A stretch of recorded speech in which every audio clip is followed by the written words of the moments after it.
오늘 우리에게 주시는 하나님의 말씀은 마가복음 1장 2절에서 11절의 말씀을 함께 보도록 하겠습니다. 제가 읽고 여러분이 읽고 이렇게 교독하도록 하겠습니다.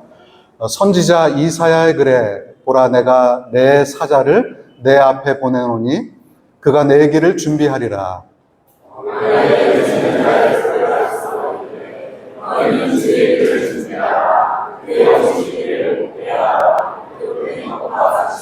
세례 요한이 광야에 이르러 죄 사함을 받게 하는 회개의 세례를 전파하니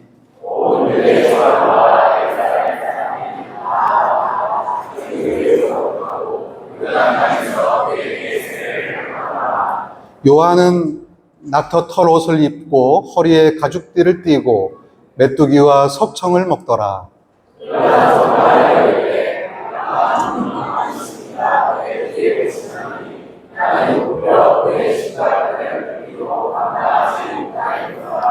나는 너희에게 물로 세례를 베풀었거니와 그는 너희에게 성령으로 세례를 베푸시리라.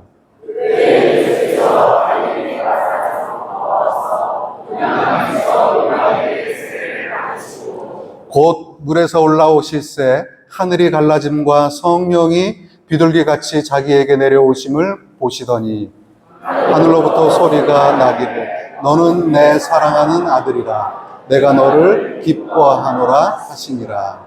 아멘. 오늘은 마가복음 세 번째 시간으로 예수 승리자의 도래라는 제목으로 함께 말씀을 나누기를 원합니다. 사인사색이라는 말을 들어보셨나요? 사인사색. 네 명이 있는데 그 네 명이 서로 다르다라는 거죠. 예를 들면 어떤 그 엔터테인먼트 회사에서 걸그룹 4명을 이렇게 이제 준비시킨다고 봤을 때 일단은 그 4명에 해당하는 멤버들을 선발을 해야 되겠죠. 여러 오디션과 여러 과정들을 통해서 4명을 선발합니다. 그때 중요한 건 통합적인 어떤 컨셉도 중요하지만 이 4명이 4인4색이 돼야 돼요. 서로의 매력과 세력의 그 이미지가 서로 다르면서 그러면서 그 회사의 모든 스태프들이 그 이미지대로 의상과 또 여러 가지 춤과 뭐 여러 가지를 이렇게 이제 또 만들어 가고 그러면서 이제 하나의 어떤 팀이 발표를 하게 되는 거죠. 어느 아버지를 기리는 4명의 아들이 있다고 생각을 할 때 그 4명의 형제가 아버지를 기리고 아버지를 추억하고 아버지를 생각할 때에 그 아버지를 향한 그 추억의 모습은 다 다르다라는 거예요. 4인4색 다 다릅니다. 만약에 그 아들들로 하여금 아버지에 대한 어떤 전기비스무리한 어떤 글을 한번 써보라 라고 한다면 그 내 아들의 아버지에 대한 기록들은 다 다를 거예요. 그리고 그 아들 한 사람 한 사람이 기록했던 그 아버지의 이야기들, 아버지의 그 스토리들은 어떤 의미에서는 그 아들에 의해서 해석된 아버지예요. 큰아들에 의해서 비춰진, 큰아들이 경험했던, 큰아들이 누렸던 그 아버지와의 관계, 아버지와의 어떤 그 느낌, 그 정서, 뭐 이런 것들이 둘째 아들, 셋째 아들, 넷째 아들이 다 다르죠. 어찌됐건 너의 아버지는 어떤 사람이었느냐라고 물어본다면 그때 얘기하는 그 아버지에 대한, 그 어머니에 대한 이야기들은 엄밀히 말하면 그 자식 한 사람 한 사람마다 그들에 의해서 비춰진 그 시각에 의한 부모거든요. 그 자식에 의해서 해석된 부모예요. 우리가 마가복음을 공부하면서 사복음서가 있다라는 것을 우리는 꼭 기억을 해볼 필요가 있는 겁니다. 복음서라는 거는 예수님의 일대기를 기록한 성경책이죠. 예수님의 그 일대기를 소개하는 데 있어서 하나면 족하지 왜 네 개가 필요할까라는 생각들을 우리가 많이 하게 되는데 4인4색이라 이 복음서 저자들이 마태복음을 기록하면서 마가, 누가, 요한복음을 기록하는 모든 저자들의 예수님을 향한 그 마음, 그 감정, 그 정서, 그 경험, 그 감동들이 다 다르다라는 거죠. 그런 의미에서 마가가 마태복음을 기록하려고 할 때에 그에게 비춰지는 예수 그리스도의 모습이 있다라는 거예요. 이것을 우리는 마가에 의해서 해석된 예수 그리스도의 모습. 그래서 이 마태복음 안에는 마태가 제가 좀 막 헷갈리네. 마태가 강조하고 싶은 예수 그리스도의 모습이 있는 거예요. 마가에게도 마찬가지고 누가에게도 마찬가지고 요한도 그렇고 마가는 왕으로 오신 그 예수 그리스도의 모습을 강조하고 있는, 그래서 왕으로 왔고 또 뭐로 왔나요? 제사장으로 오셨고 선지자로 오신, 기름 부음을 받으신 그 예수 그리스도의 모습을 강조하고 있는 모습이 마태복음에 잘 드러나고 있고 전체적인 맥락의 주제가 거기에 담겨 있죠. 누가는 하나님의 아들. 그래서 누가복음을 읽다 보면은 인자라는 단어, 그 표현들이 많이 나오죠. 인자가 뭐예요? 하나님의 아들. 그런 의미에서 예수 그리스도의 인성을 강조하고 있는 그 맥락을 보게 됩니다. 요한복음은 반대의 모습이 있죠. 하나님의 아들로서. 그 말은 뭐냐면 신성을 강조하고 있는. 그래서 하나님의 아들, 그 신성을 강조하고 있는 맥락. 자, 여기서 우리는 그러면 우리가 보다 더 마가복음을 집중해서 묵상하고 있는데 이 마가복음에서는 어떤 이미지의 예수를 강조하고 있느냐라는 거예요.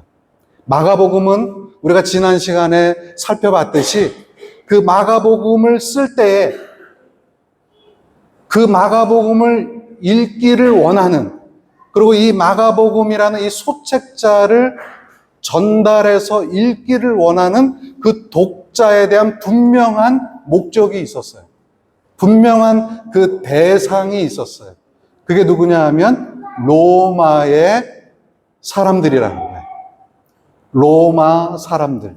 그 중에 로마 사람이면서 예수 그리스도를 믿음으로 말미암아 핍박받고 있는, 외면당하고 있는, 차별당하고 있는, 늘 불안에 떨고 있으면서 내가 그동안 이루었던 그 모든 것들이 하루아침에 무너져 내리지 않을까. 목숨의 위협과 자기가 이루었던 그 모든 것들에 대한 위협을 받고 있는, 그러면서 두려워하고 있는 그 로마의 크리스찬들을 향한 분명한 목적과 그 대상이 정해져 있죠. 그들을 향해서 이 마가복음을 기록하는 거예요. 근데 이 마가복음을 기록하면서 마가는 어떤 단어를 쓰고 있냐면, 특별히 바울도 많이 이 헬라 문명에 있는 이방인들을 향해서, 그리고 로마 제국을 향해서 주라는 표현을 바울은 강조했었죠. The Lord. 로드는 많이 있어요. 신이라고 표현하는. 그러나 The Lord. 주님이라고 우리는 표현을 하지만 주 예수 그리스도. 그러나 그 로마 시대 속에서, 로마의 그 제국 속에서는 주는 황제죠. 그리고 마가는 누구를 강조하냐면 하나님의 아들을 강조하고 있어요. 그러나 로마 제국 시대에 황제가 다스리고 있는 그 시대의 하나님의 아들, Son of God, 신의 아들은 누구였냐면 황제였어요. 그런 시대에 마가는 하나님의 아들 예수 그리스도를 설명하고 있는 거예요. 증거하고 있는 거예요. 간증하고 있는 거예요. 황제가 하나님의 아들이 아니고, 황제가 the Lord, 주님이 아니고, 예수 그리스도만이 우리에게 있어서 주님이고 하나님의 아들이시다라는 거예요. 너희들이 말하는 그 황제, 그를 가리켜 주라고 고백하고 하나님의 또 신의 아들이라고 얘기하지만 그는 너희를 향하여 군림하고 있지 않느냐. 오히려 너희를 다스린다고 말하면서 너희를 핍박하고 있지 않느냐. 그러나 진정한 주요 하나님의 아들이신 예수 그리스도는 너희들 위해 군림하는 그런 주요, 그런 하나님의 아들이 아닌 섬김의 종으로 오신 주요 하나님의 아들이다라는 것을 이 마가복음에서, 그래서 마가복음에서 마가가 증거하고 있는, 마가가 설명하고 있는 예수 그리스도의 모습은 종으로 오신 주, 종으로 오신 하나님의 아들, 그런 모습을 강조하고 있는 모습이에요. 그러나 우리는 여기서 한 걸음 더 나아가 이 마가복음의 처음부터 끝까지 흐르고 있는 중요한 또 다른 주제, 맥락이 있다라는 거예요. 그게 뭐냐면 승리라는 거죠. 이 마가복음을 읽다 보면 승리의 예수 그리스도를 소개하고 있는 그 마가의 모습을 우리는 보게 됩니다. 사복음서, 복음서라고 얘기를 하지만 복음이라는 단어, 유앙겔리온이라고 말하는 그 헬라어, 그 복음이라는 단어가 들어가는 또 언급되는 책은 하나밖에 없어요. 그게 어디예요? 마가복음이죠. 하나님의 아들 예수 그리스도의 복음의 시작이라.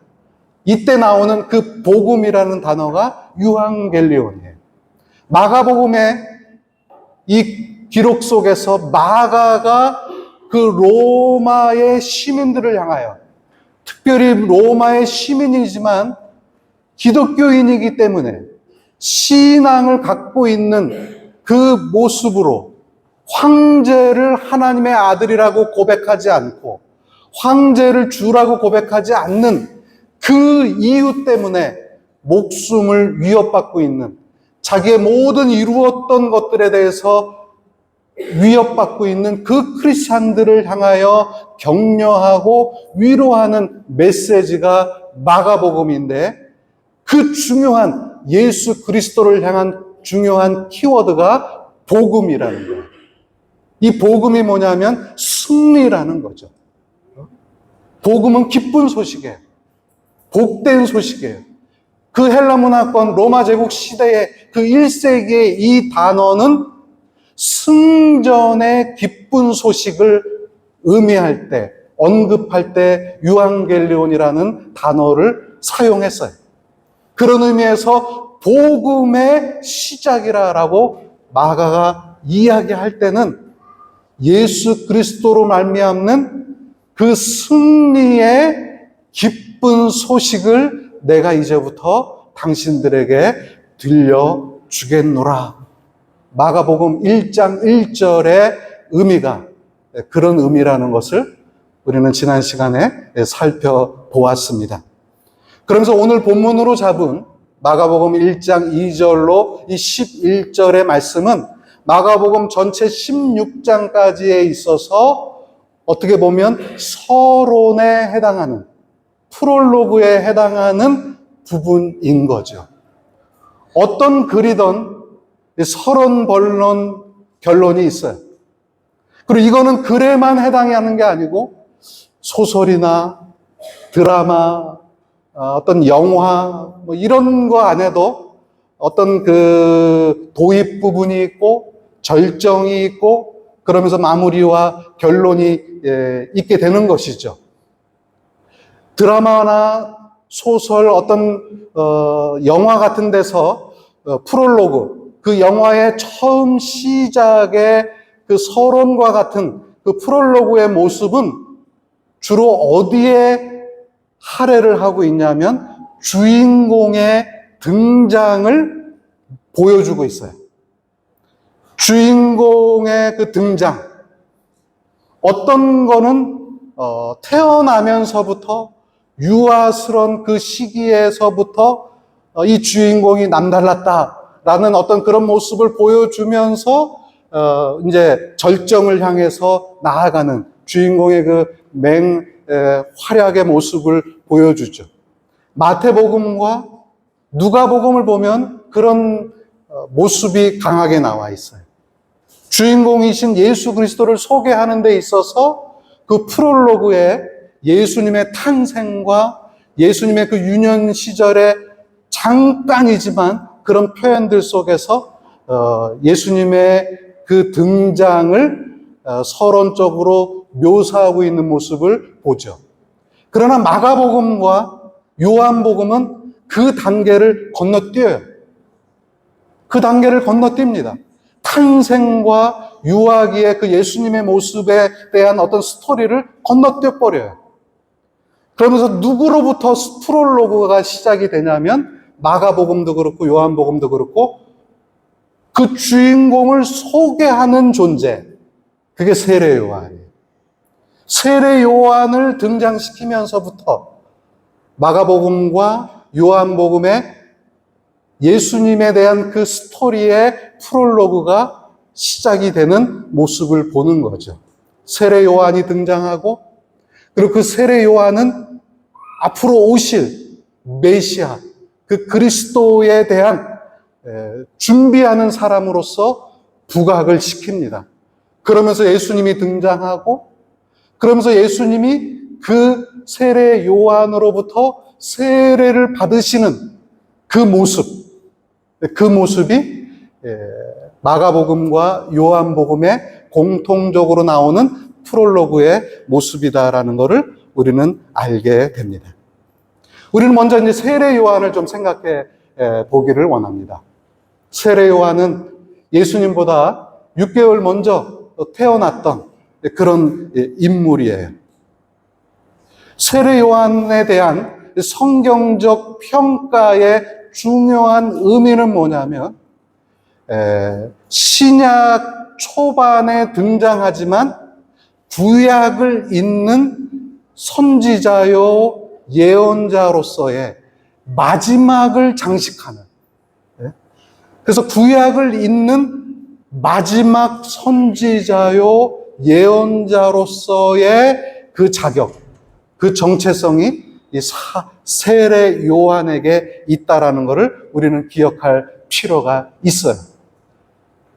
여기서 더 우리가 알아야 될 게 뭐냐면 구약의 끝이 말라기죠. 신약의 시작이 마태복음이에요. 그 구약의 끝과 신약의 처음은 우리 성경으로 치면 종이 한 장 차이죠. 그러나 시간적 차이로 보면 400년의 공백이 있어요. 그 400년의 공백 기간 동안에 역사는 흘러갔죠. 그래서 그 400년 동안에 무슨 일이 있었는지에 대한 연구를 하고 싶으면, 공부를 하고 싶으면 신구약 중간기라는 그런 타이틀 속에서 유튜브를 친다든지 구글에 치면 많은 자료들이 나옵니다. 중요한 건 400년 동안에 역사는 흘러갔지만 하나님은 침묵하셨다라는 거예요. 근데 그 400년의 침묵을 깨고 하나님은 세례 요한을 등장시키시면서 비로소 다시 그의 입술을 통하여 말씀을 전하시기 시작하였다라는 게 중요한 거죠. 그런 의미에서 예수님은 세례 요한을 가리켜 여자가 낳은 사람 중에 이보다 큰 사람이 없다라고 할 정도로 그 세례 요한에 대해서 아주 높은 평가를 내리시기도 합니다. 세례 요한이 광야에서 그리고 요단강가에서 회개하라 천국이 가까웠느니라라는 이 하나님이 주신 메시지를 선포할 때에 많은 사람들이, 특별히 바리새인과 서기관들이 너는 누구야? 네가 뭔데? 이런 시각과 이런 비아냥거림과 이런 비판을 가져왔어요. 그때 세례 요한이 사람들이 너는 뭔데 그런 메시지를 선포하느냐라고 할 때에 세례 요한이 자기에 대해서 소개하는 말씀이 요한복음 1장 23절에 나옵니다. 뭐라고 말합니까? 이르되 나는 선지자 이사야의 말과 같이, 이 말은 뭐예요? 선지자 이사야의 글에 예언되어진 것처럼 주의 길을 곱게 하라고 광야에서 외치는 자의 소리다. 너는 누구냐라고 할 때 나는 요한이야. 이런 어떤 통성명을 하는 게 아니고 자기 자신에 대한 정체성을, 자기 자신에 대한 어떤 신분을 얘기하는 데 있어서 구약에 그 이사야가 예언했던 그 광야에서 외치는 자의 소리가 있을 텐데 그 사람이 바로 나다라는 거예요. 그 말은 다시 말하면 그 이사야의 예언이 나의 등장으로 인해서 지금 현실적으로 이루어지고 있는 모습을 너희들이 보고 있는 거다라는 그 말씀을 하고 있는 거죠. 이사야 43장에는 뭐라고 예언되어져 있습니까? 외치는 자의 소리여 이르되 너희는 광야에서 여호와의 길을 예비하라. 사막에서 우리 하나님의 대로를 평탄케 하라. 400년의 그 침묵을 깨고 하나님의 말씀과 부르심을 받은 세례 요한이 외치는 그 외침, 그것은 예수 그리스도 메시아의 오심을 준비하는 의미가 있는 거죠. 메시아의 그 오시는 길을 준비하고 그 길을 닫고 그 길을 울퉁불퉁했던 것들을 평탄케 하는 그런 사명과 그런 부르심이 이 세례 요한에게 있다라는 거예요. 그런 의미에서 너는 누구야? 라고 얘기할 때, 그리고 이사야 40장 3절에서 얘기하듯이 이사야가 예언하는 언제인지는 모르지만 이제 메시아의 오심을 준비하는 그 인물, 그 사람이 나타날 텐데 그 사람을 가리켜 이름을 얘기하지 않아요. 어떤 직분을 얘기하지 않아요. 이사야가 뭐라고 표현합니까? 광야에서 외치는 소리가 있을 것이다. 그리고 요한복음에서 그 당사자인 세례 요한이 자기 자신을 설명할 때도 그렇게 얘기를 해요. 너는 누구냐라고 얘기할 때 나는 광야에서 외치는 자의 소리다. 여기서 우리는 중요하게 좀 생각해 볼 포인트가 있어요. 광야에서 외치는 자의 소리. 이거는 메시지예요. 광야에서 외치는 자. 여기까지 끊으면 메신저예요. 이사야도 그렇고 요한복음에서 말하는 세례 요한의 고백도 그렇고 자기를 메신저라고 강조하기보다는 메시지를 강조하고 있는 모습을 우리는 여기서 보게 되는 거죠. 광야에서 외치는 그 소리. 더 한 걸음 나아가서 우리는 무엇을 주목하고 싶냐면 광야에서예요. 광야에서. 이 단어를 어떻게 생각할 것인가? 어떻게 해석할 것인가? 아무도 없는 그 뜨거운 열사의 사막과 같은 광야에 들어가서 미친놈처럼 회개하라, 천국이 가까이 왔다, 그렇게 외치고 있는 세례 요한의 모습을 여러분들은 생각하시나요? 저는 그게 아닌 것 같아요. 저는 그게 아닌 것 같아요.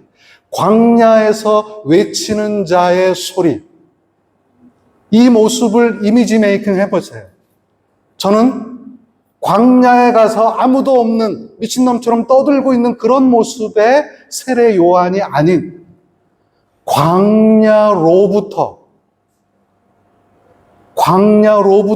들려지는 메시지, 회개하라, 천국이 가까이 왔느니라. 여러분, 광야라는 그 히브리 단어가 미드바르예요. 근데 그 광야라는 그 단어, 사막이라는 그 단어가 미드바르인데, 이 단어의 어원이 어디냐면 다바르예요. 하나님의 말씀이라는 뜻의 단어가 어원이에요. 하나님의 말씀이라는 뜻의 어원에서 아무것도 없는 열사의 사막이라는 죽음의 곳, 죽음의 땅, 광야라는 단어가 만들어졌어요. 아이러니하죠? 그러나 우리는 여기서 다른 시각으로 보면은 아이러니하지 않습니다. 그 다른 시각이 뭐예요? 광야는 죽어나가는 곳이 아니라는 거예요. 우리의 상식은 광야는 메마른 곳이고 뜨거운 곳이고 아무것도 없는 곳이고, 그렇기 때문에 거기서는 죽을 수밖에 없는 게 운명이고 숙명인 거죠. 그러나 광야는 그런 곳이 아니에요. 오해죠. 하나님이 이스라엘 백성들을 광야로 이끌었을 때 죽으라고 내몬 게 아니잖아요. 그리고 결론적으로 거기서 죽은 것도 아니잖아요. 그런 의미에서 광야는 미드바르, 이 미드바르라는 단어의 뜻은 뭐냐면 하나님의 말씀이 있는 곳, 그게 광야예요.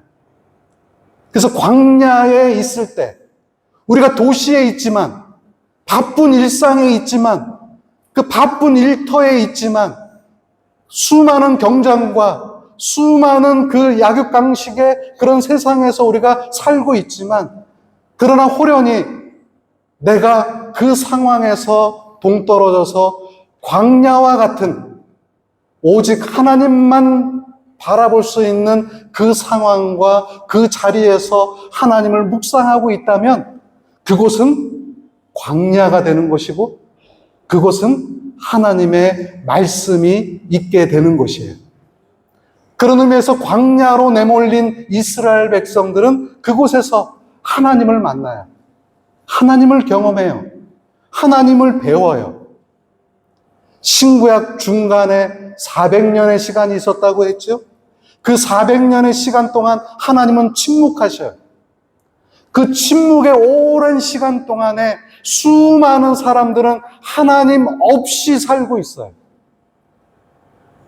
여러분, 모세가 시내산 그 광야에서 산자락 밑에서 이스라엘 백성들로 하여금 너는 여기서 기다려라, 내가 올라가서 하나님의 말씀을 받아 내려오겠다.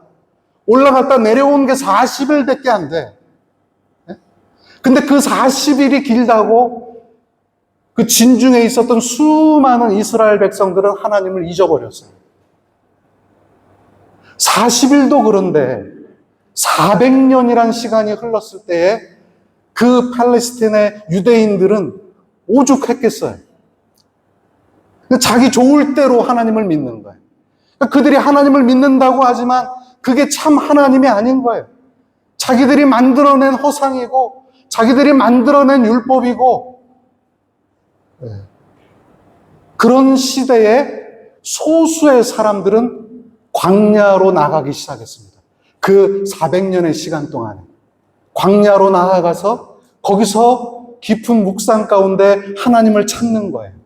하나님을 묵상하는 거예요.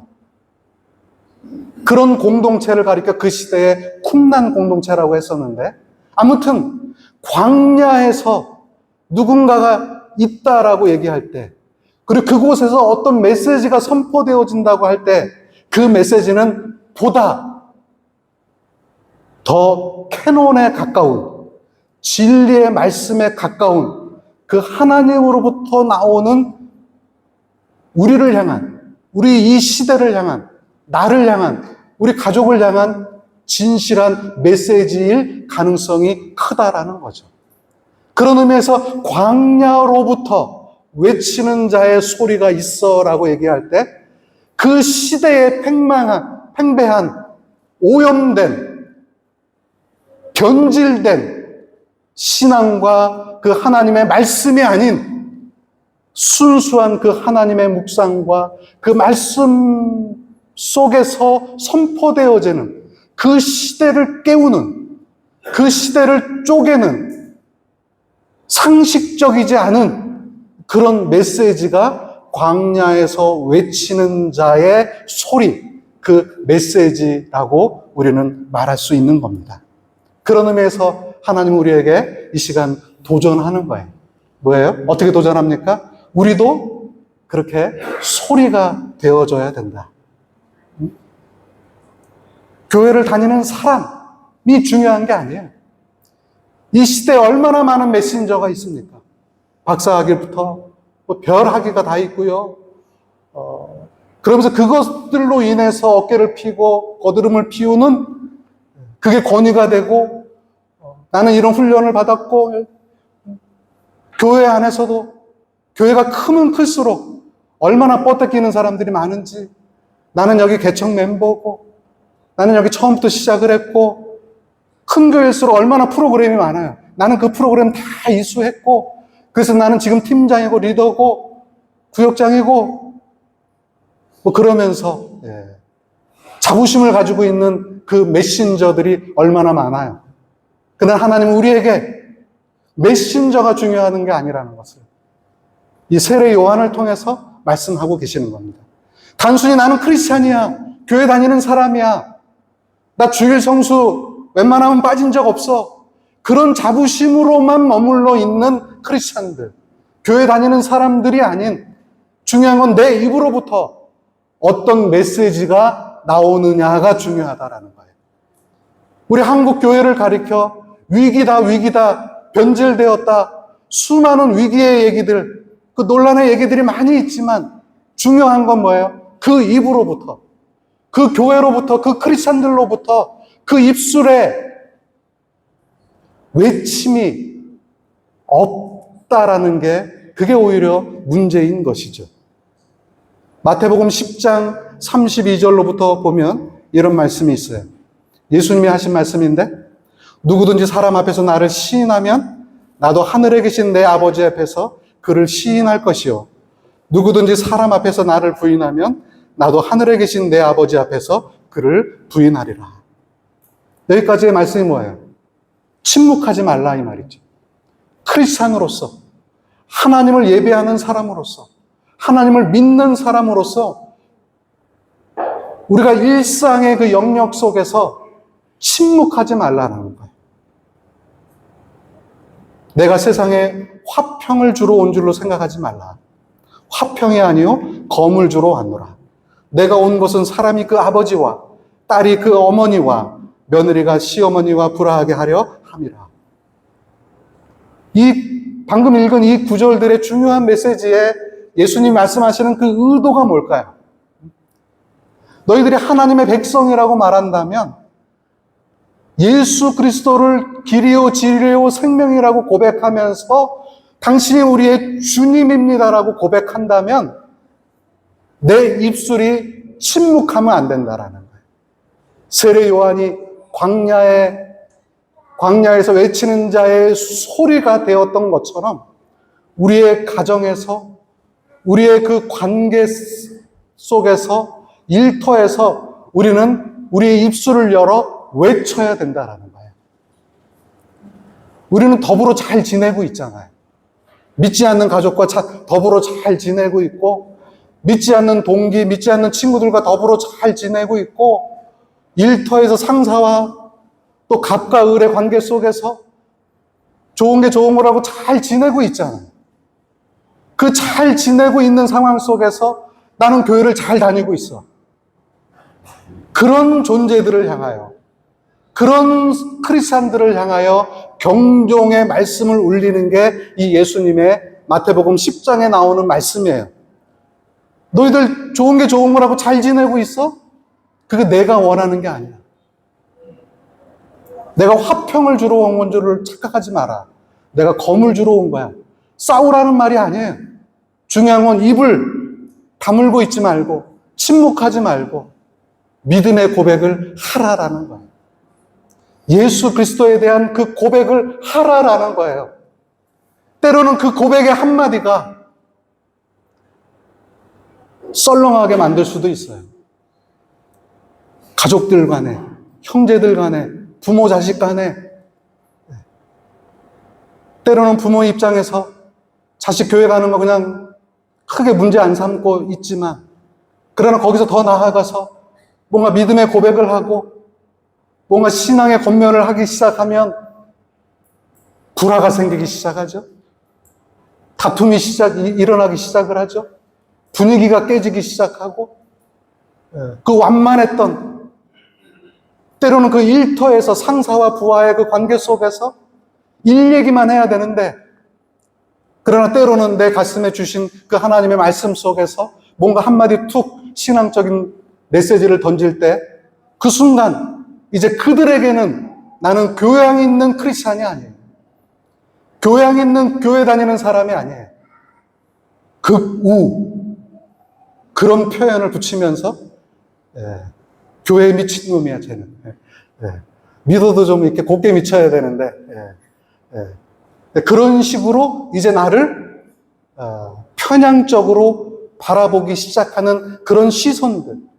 그러면서 함께 어울리는 게 부담스러워. 이제 어느 순간 이제 뭔가 외면을 당해요. 따를 당해. 그 말씀이 그 모습이 예수님의 말씀인 거예요. 오히려 그 모습이 내가 원하는 모습이다. 침묵하고 화평을 이루는 모습보다 때로는 왕따를 당하고 외면을 당하고 뭔가 교회의 미친놈 소리를 들은 한이 있다 하더라도 우리는 교회 다니는 사람에서 멈추지 아니하고 예수 그리스도를 선포하는 소리가 되어져야 된다는 그 도전이 이 세례 요한을 통해서 우리에게 주시는 하나님의 말씀인 것이죠. 그러면서 세례 요한이 회개하라, 천국이 가까이 왔다라고 말씀하시면서 세례를 베풀어요. 세례란 뭔가 씻김의 의미가 있는 거예요.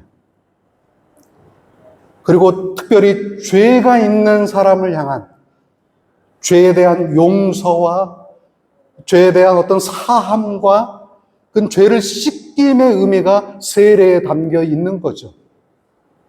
그리고 그 세례의 의미 속에서는 회개가 내포되어져 있는 거예요.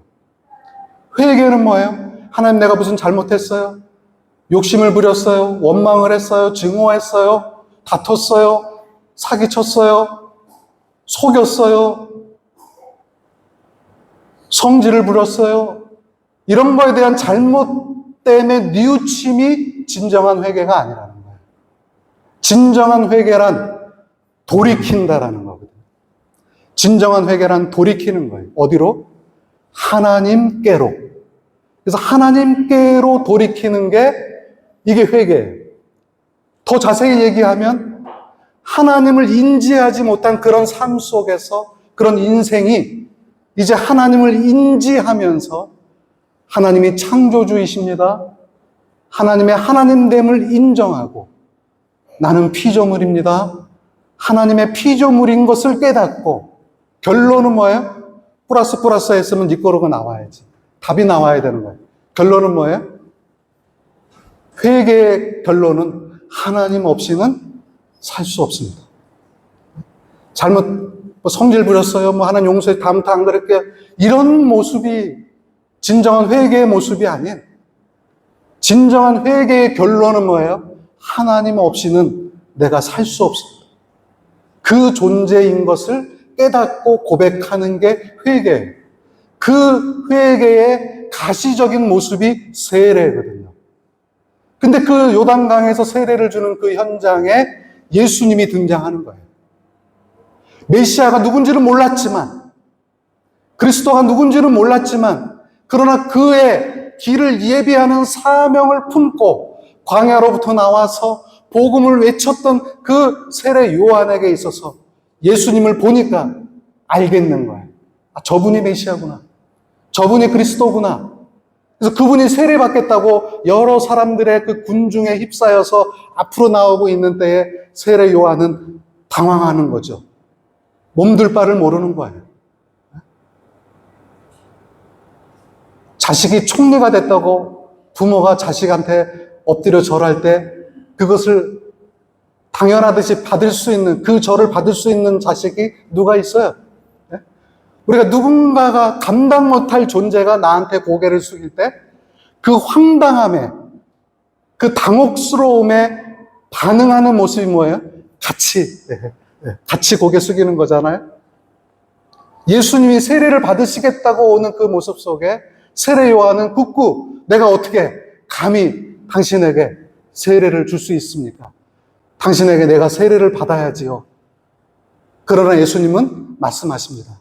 너는 주의 길을 예비하는 그 사명 속에서 광야로부터 나와 빈 들에서 회개의 복음을 선포하는 그 사명을 하면 되는 거고, 나는 한 마리의 어린 양으로서 온 인류를 위한 대속 제물로 하나님 앞에 나를 인정하고 그렇게 그 대속 제물의 어떤 시작을 알리는 그 사인으로서 세례 요한으로부터 세례를 받아야만 하는 또 예수님의 미션이 있는 거예요. 예수님의 이 땅에 오신 미션은 그거잖아요. 죽으러 오신 거잖아요. 죽으러 오셔서 살아나시고 그 하나님의 의를 이루어서 우리를 용서하는 게 예수님의 대업이에요. 오심의 목적이죠. 그런 의미에서 예수님은 한 마리의 어린 양이 돼야 되는 거예요. 모든 인류를 위한 한 마리의 어린 양. 한 마리의 어린 양으로서의 자격을 갖추는 그 의미 속에서 세례 요한에게 세례를, 하나님이시지만 사람으로부터 세례를 받으실 때, 그때 예수님은 하나님의 아들로서의 존재가 아닌 모든 인류를 대속하는 한 마리의 어린 양으로서의 세례를 받으시는 그 모습을 우리는 보게 되는 거죠. 이 모습이 이제 예수님 공생의 사역에 있어서 프롤로그가 되는 거예요. 진정한 하나님으로부터 인정받은 어린 양으로서 인침을 받는 그 순간이 세례 요한으로부터 세례를 받는 그 순간이고, 그로부터 진행되어지는 예수님의 그 사역이 이제 공생애의 사역이 되는, 진정한 예수님의 사역이 되는 그 모습, 우리는 그 모습을 살펴보았습니다. 기도하겠습니다. 아버지 하나님 감사합니다. 주 예수 그리스도, 하나님의 아들 예수 그리스도, 그 예수 앞에 있을 때 우리 안에 평안이 있습니다. 우리 안에 기쁨이 있습니다. 우리 안에 만족이 있습니다. 평강이 있습니다. 용서가 있습니다. 그 예수 그리스도 앞에 무릎 꿇는 저희들 되게 하여 주시옵소서. 광야에 외치는 자의 소리가 있어서 그 소리 속에, 그 외침 속에 복음이 선포되어졌던 것처럼 하나님, 우리가 크리스찬이라는 그 존재를 넘어 아버지 하나님, 우리의 입술을 열어 우리의 가족, 우리의 친지들, 우리의 동기들, 친구, 우리의 일터에서, 그 비즈니스의 현장 속에서 내가 하나님을 믿는 존재인 것을 고백하고, 내가 하나님을, 예수 그리스도를 주로 고백하는 사람인 것을 고백하고, 그 주님의 말씀을 쫓아 나아가는 사람인 것을 고백하며, 회개하라 천국이 가까이 왔다 복음을 전하는 그 외침이, 그 소리가 저희들도 되게 하여 주시옵소서. 예수님의 이름으로 기도합니다. 아멘.